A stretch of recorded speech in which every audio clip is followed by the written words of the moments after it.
প্রিয় দর্শক, এই যে বাজারে মধু বিক্রি হচ্ছে,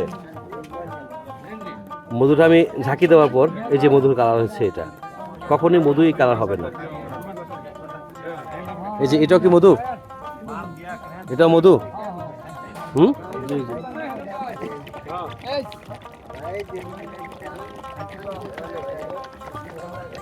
সরিষা যেটা ওটা এরকম সাদা হয়ে যাবো, আর এটা সরিষা না, এটা হলে আপনার লেচু ফুল। এটা ওরকম হবে না, সরিষা মিক্স এটা বেশি।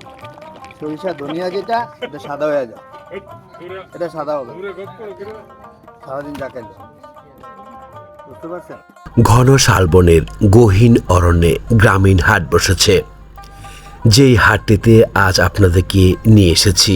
এই শালবনে একসময় বাঘ, ভাল্লুক, হিংস্র প্রাণীর বসবাস ছিল। আজ সেই স্থানে গড়ে উঠেছে মানুষের বসবাস। কিছুদিন পূর্বে গ্রামের মানুষ একত্রিত হয়ে উদ্যোগ নিয়ে গড়ে তুলেছে গ্রামীণ হাট। প্রতি সপ্তাহের শুক্রবারে এই শালবনের গহীনে হাট বসে।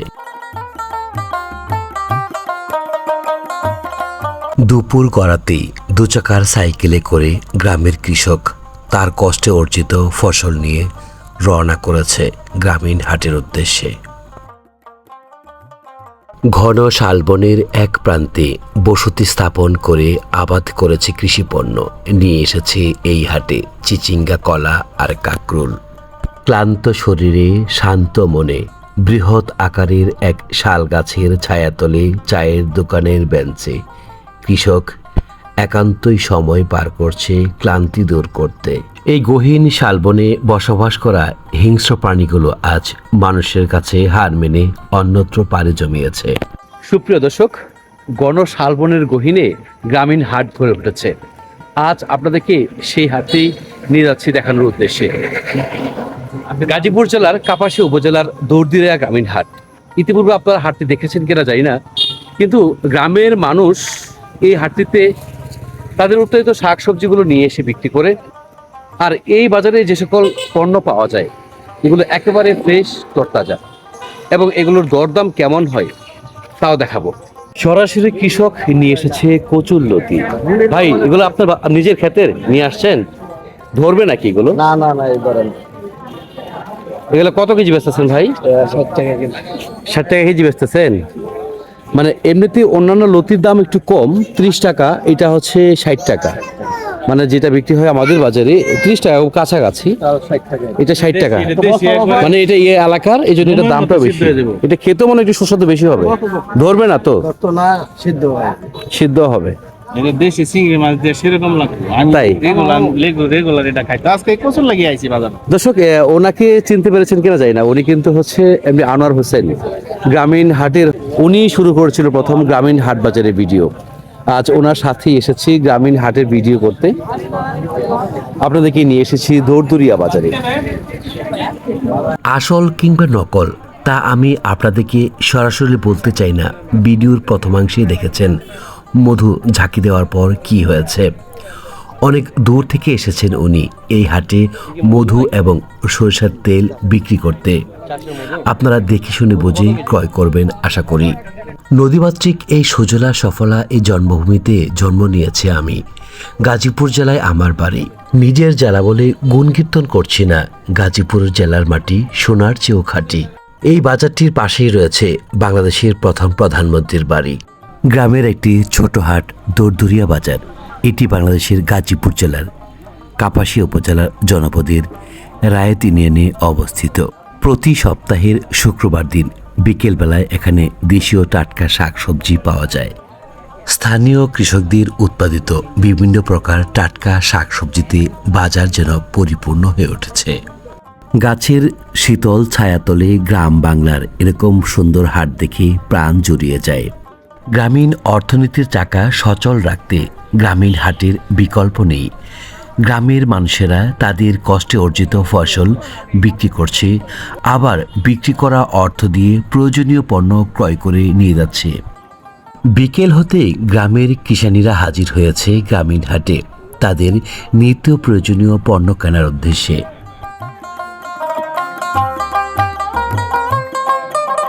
দর্শক, গ্রামীণ হাটে বিভিন্ন ধরনের মাছ নিয়ে হাজির হয়েছে একজন ভাই। সাধারণত এই সকল মাছগুলো এই অঞ্চলে চাষ করা হয়ে থাকে।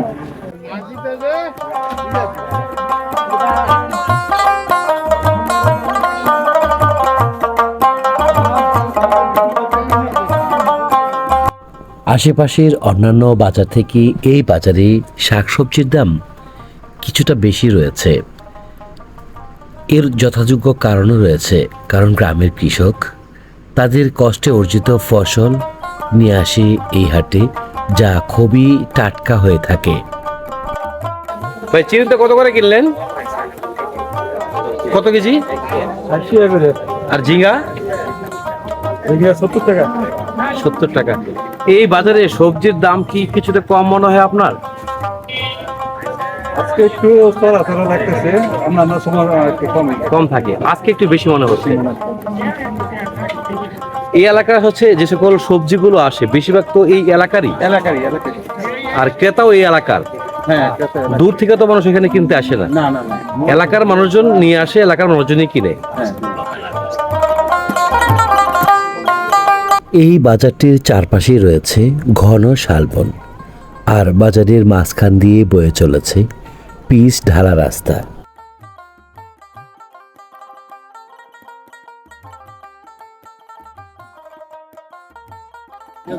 ভাই শীতলাও কি আপনার? শীতলাও আপনার? এই ভাইয়ের শীতলাও না? ভাই শীতলাও কত করে এক একটা? 80 টাকা। পার পিস 80 টাকা। এগুলো আপনার ক্ষেতের ভাই? মানে এলাকা কিনে রাখছেন না? কিছু একেবারে ফ্রেশ শীতলাও। এগুলো আসলে খেতে খুবই সুস্বাদু হয়ে থাকবে, কারণ এই এলাকার মাটি ও লাল মাটিতে এ সকল যে শীতলাও গুলো হয়ে থাকে এগুলো একদম খুবই সুস্বাদু হয়ে থাকে। আর এই কচু কি এলাকার না কিনে আনছেন ভাই? এলাকারই কিনে নিয়েছেন আপনি, তাই তো?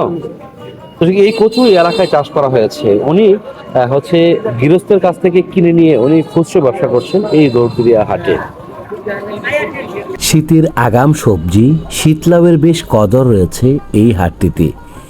এক একটি লাউ 80 টাকা হওয়া সত্ত্বেও ক্রেতার কমতি নেই।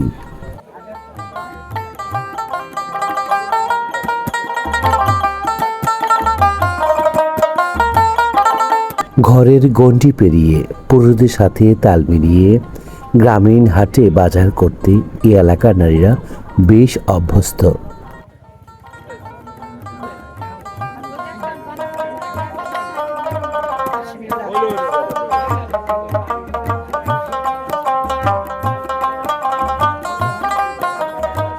শ্রাবণের এই সময়টাতে এসে আমের এখনো বেশ আমদানি রয়েছে প্রতিটি গ্রামীণ হাটে।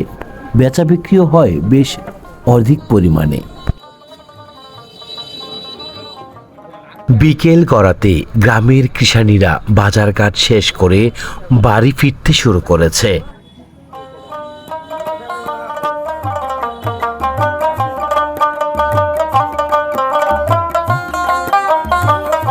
বাংলাদেশের মাঝে এরকম শালবনে ঘেরা গ্রামীণ হাট বাংলাদেশের আর কোথাও আছে কিনা আমার জানা নেই। যদি থেকে থাকে তাহলে অবশ্যই কমেন্ট বক্সে জানাতে ভুলবেন না। আমরা যাব সেই হাটে ভিডিও করতে। কাপাসিয়া অঞ্চল কাঁঠালের জন্য বিখ্যাত। দৌড়দিয়ার বাজারে তেমন কাঁঠালে দেখা না মিলেও হচ্ছে কাঁঠাল কিছু পরিমাণে রয়েছে। যে কাঁঠালের যে হচ্ছে বিখ্যাত এলাকা, এর স্মৃতিচিহ্ন বলা চলে। এই এলাকার কাঁঠাল তো এভাবে বিক্রি হয় না, মানে যে সকালে যে কাঁঠালের হাট সেখানে বিক্রি হয় না, মানে ওখানে বিক্রি হয়। যেগুলো পেকে যায় সেগুলাই বাজারে নিয়ে আসছেন। এমনিতেই হচ্ছে কাঁচা কাঁঠাল বিক্রি হয় কাপাসিয়ায়। সব জায়গাতেই বাজার আছে, কাঁঠালের বাজার। বাবা এই কলা কি আপনার খেতে না কিনে আনছেন? কিনে আনছেন। কলা ক্ষেত নাই আপনার?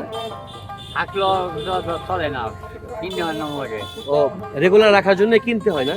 এই কলা কত হালি বেচতেছেন? এটা 50 টাকা হালি। 50 টাকা হালি সবজি কলা। এই এলাকার তো? এই এলাকার।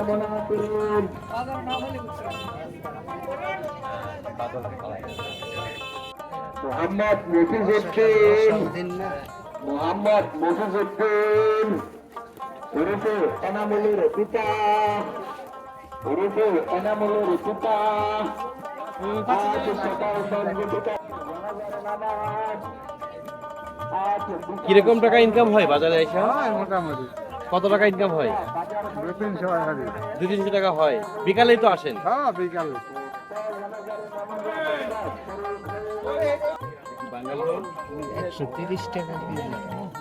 আখের গুড় না? 130 টাকা কেজি। গ্রাম এলাকার মানুষদের কাছে চাপা শুটকির বেশ কদর রয়েছে, তাই তো গ্রামীণ হাটগুলোতে চাপা শুটকির দোকানে প্রায় সময় ভিড় লেগেই থাকে। সুপ্রিয় দর্শক, এতক্ষণ যারা আমার সাথে ছিলেন সকলকে অসংখ্য অসংখ্য ধন্যবাদ জানাচ্ছি। দেশ এবং দেশের বাইরে থেকে যে যেখান থেকে দেখছেন আজকের এই ভিডিওটি, আশা করছি ভিডিওটি দেখে আপনাদের ভালো লাগছে। যেহেতু ভিডিওটি ভালো লেগেছে তাহলে অবশ্যই আমার চ্যানেল সাবস্ক্রাইব করে পাশে থাকবেন। দর্শক, তাহলে বিদায় নিচ্ছি। সকল ভালো থাকবেন, সুস্থ থাকবেন। আল্লাহ হাফেজ।